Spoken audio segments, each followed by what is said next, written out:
Newsman Opinion. Draft revisi Undang-Undang Perpajakan yang sedang dibahas bersama DPR akan memperluas kewenangan penyidik perpajakan.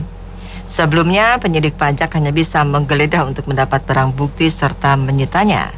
Kedepan akan diperluas hingga bisa langsung menangkap atau melakukan penahanan pihak-pihak yang diduga melanggar ketentuan perpajakan. Apa komentar serta saran Anda jika kewenangan penyidik pajak diperluas hingga bisa menangkap dan melakukan penahanan? 633-9160. Hal-hal begini oke aja ya. Pertanyaan saya adalah siapa yang ngawasin petugas pajak yang sekarang diberi senjata yang lebih kuat lagi itu? Apa pasti jamin itu nggak ada malingnya? Sama juga KPK. Buktinya kan dalamnya juga ada yang busuk. Nah ini petugas pajak bukan cerita baru. Kita sering dengar kok kaya raya dari mana? Nego kasus, jumlah. Siapa yang ngawasin itu? Itu dulu deh pertanyaannya. Dijawab dulu, baru kita lanjut. Kita sama-sama tahu bahwa petugas daripada pajak itu, dirjen pajak itu banyak yang kotor. Jangan kasih mereka kewenangan lebih dari yang mereka sudah miliki sekarang. Karena nanti akan semakin kacau negara ini. Dan misalkan pun mau menangkap, harus dengan izin dari misalkan kejaksaan atau dengan polisi, nggak boleh dia berangkat sendiri. Karena mereka terkenal suka meres. Jadi itu pandangan saya, maaf terlalu keras, tapi itu fakta, brutal facts. Terima kasih. Pada dasarnya saya setuju sih ya, bisa menangkap. Cuma kalau masih kategorinya juga, kelihatannya harus dipertimbangkan kembali nih. Pajak itu mau ditingkatkan ya. Cuman kalau kebocorannya ada terus ya uangnya habis terus. Kayak korupsi itu, Jiwasraya, banyak lagi yang disebutin ya. Jadi dia ningkatin pajak tapi bocor terus duitnya gitu loh. Itu diperbaiki dulu. Kita kalau jadi wajib pajak pun harus nuntut dong. Itu gimana pertanggung jawab? Yang korupsi cuma dihukum berapa, bayar ganti rugi berapa, jauh banget. Itunya dibenerin dulu, baru nuntut orang bayar pajak lebih gitu. Oke, makasih. Apa fungsi dari kejaksaan, fungsi sama polisi sama badan hukum yang lain kalau itu ditumpang tindihkan, Bu? Terima kasih. Saya sih mau daftar jadi pegawai pajak aja deh. Karena ini nanti kita bisa makin lahan basah ya. Karena makin bisa gertak ke mereka-mereka gitu kan, ancam, langsung tangkap dan lain-lain. Asik deh pokoknya. Makasih. Ya, waktu itu tahun kemarin tuh Omnibus Law disahkan buat menarik penanaman modal. Tahun ini ribut-ribut tentang kalau rugi bayar 1%. Terus sekarang wewenang penyidik diperbesar. Coba tanya Sri Mulyani maunya gimana gitu. Terima kasih. Ini sangat saya nggak setuju. Ini sangat rancu, balik lagi ke tradisional sebetulnya. Dan saya belum pernah dengar ada negara yang petugas pajak bisa menangkap nasabahnya. Saya belum pernah dengar.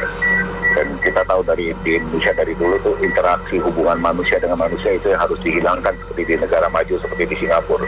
Jadi sistem pajak kita harus dibuat canggih sehingga petugas pajak bisa mendeteksi, dan kalaupun ada kecurigaan sesuatu yang sangat berat mungkin dia harus membawa aparat kepolisian dan lain-lain. Tapi tidak boleh petugas pajak datang bisa menangkap orang. Ini bisa terjadi negosiasi, pemerasan dan lain-lain. Sangat fatal. Terima kasih.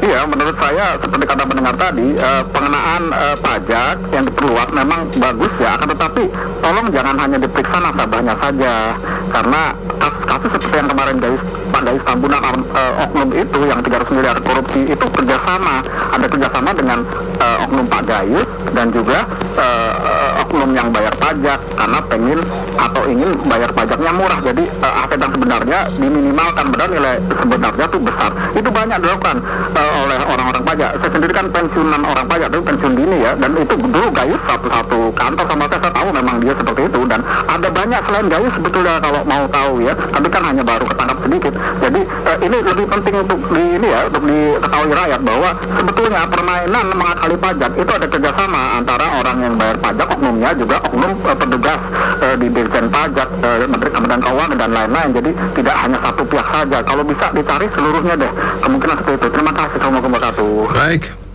Ya, saya sependapat dengan Bapak itu tadi, apalagi dia pensiunan pajak ya. Saya pikir ini memang ada kesengajaan dari pihak-pihak tertentu supaya terlindungin orang-orang, ya kalau saya katakan orang-orang yang berduit lah.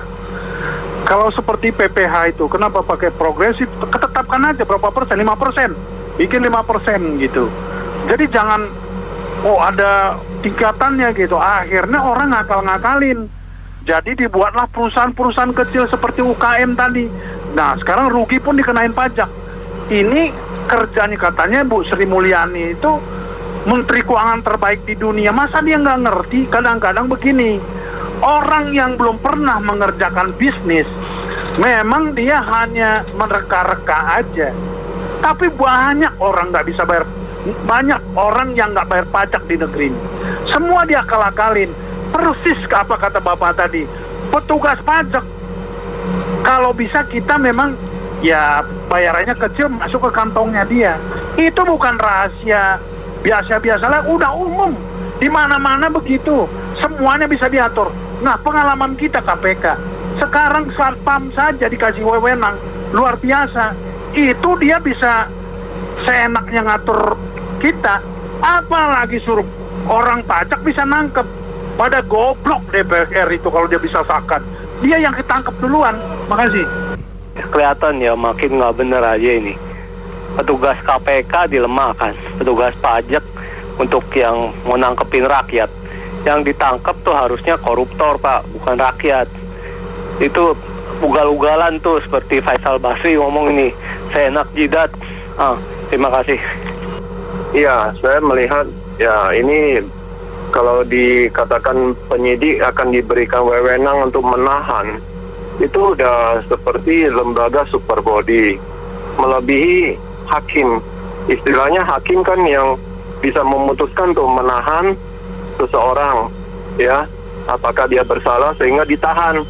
Nah, kalau ini perlakuannya sampai boleh langsung ditahan, itu berarti dikatakan seolah-olah pemerintah udah panik, gitu. Makasih. Ya, kalau kembali lagi seperti begitu, ya seperti orde baru lagi ya. Jadi bisa juga nanti oknum pajak tebang pilih, orang yang dipilihnya itu akan ditangkap. Terima kasih.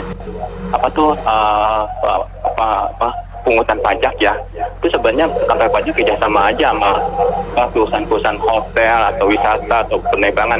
Siapa yang sering pergi keluar negeri atau apa, yang sering itu dan banyak biayanya keluar tapi nggak ada NPWP-nya, itu aja yang dikejar. Banyak kok yang mesti dikejar sebenarnya, yang pendapatan tinggi tapi belum punya NPWP. Kan bisa secara online. Terus yang kedua, kalau menurut saya sih, sekarang tuh program yang nggak penting itu ya, seperti Vina Ibu Kota Kalimantan, terus biaya yang sampai 1.700 triliun itu baiknya dihilangkan, jadi nggak beban ke negara. Kenapa uangnya nggak dipakai buat kesejahteraan rakyat, jadi negara nggak tambah nombok gitu. Itu aja, makasih. Ya, saya nggak percaya itu.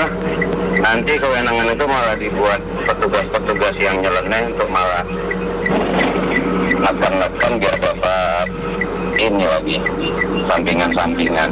Itu aja, makasih. Menurut saya, kenapa ya ini pajaknya terus dibahas, kayaknya mau ngobrol-ngobrol wajib pajak. Itu kan sekarang mulai pandemi, banyak bangkrut, lagi susah-susahnya orang, lagi stres-stres sih. Kalau pajak-pajak mulai dibahas, apakah kas negara udah tipis atau gimana? Kalau memang udah tipis, BLT-nya jangan kasih jor-joran juta-jutaan, 2 juta jadi 1 juta, 1 juta jadi 5.000. Dia tak usah, kayaknya pusing ya. Di satu sisi uangnya udah dikit, di lain sisi pasti kayak KJP, uang gratis, sembako gratis, BLT.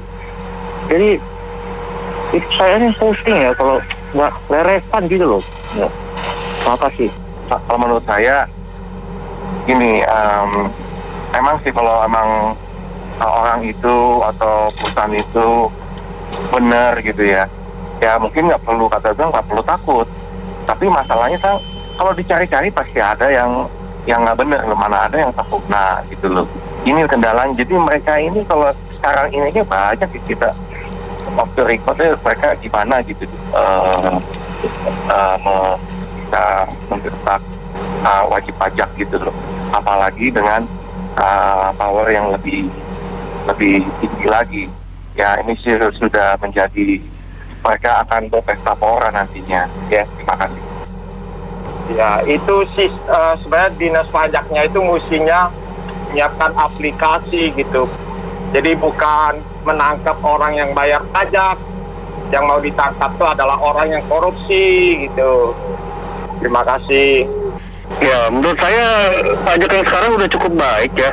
Kalau mau direvisi sebetulnya mau diperkuat, malah sebetulnya yang undang-undang di bidang hukum, di bidang banyak sekali kalau saya lihat ya sekarang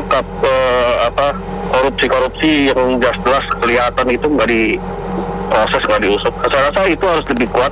Pajak saya rasa ya urusan nomor 2 lah, itu dulu lah. Saya rasa Indonesia maju sekali kalau memang itu ngurusin kok. Kita negara kaya. To the point aja saya bahwasanya komentar saya tentang penyidik pajak bisa hanya 100% wewenangnya menangkap wajib pajak itu, saya rasa itu mimpi di siang bolong. Kenapa mimpi siang bolong? Kan namanya sifat orang diri kita kadang-kadang hanya manis di atas kertas. Prakteknya itu disebut nihil sih nggak mungkin ada 1000 ada 100 lah yang baik. Nah yang nggak baik ini kadang-kadang datang ke rumah, tap dikasih amplop, tap dikasih yang montok, mau bagaimana? Sampai di situ kan, jadi nggak sampai sampai ke kantor begitu loh, ceritanya begitu. Karena saya misalnya dia pun begini sering dengar, cuman kita bahas siapa aja orangnya nggak mungkin karena bukan bagian kita lah gitu loh. Datang wajib pajak ke rumah nih, ditahan di pintu gerbang, tetap ujung-ujung amplop udah beres, nggak usah disidik, udah beres. Nah itu hanya mimpi di atas kertas, mimpi siang bolong ya. Terima kasih ya. Baik, terima kasih banyak karena mitra bisnis yang sudah beropini untuk Businessman Opinion. Saya Nina Amelia.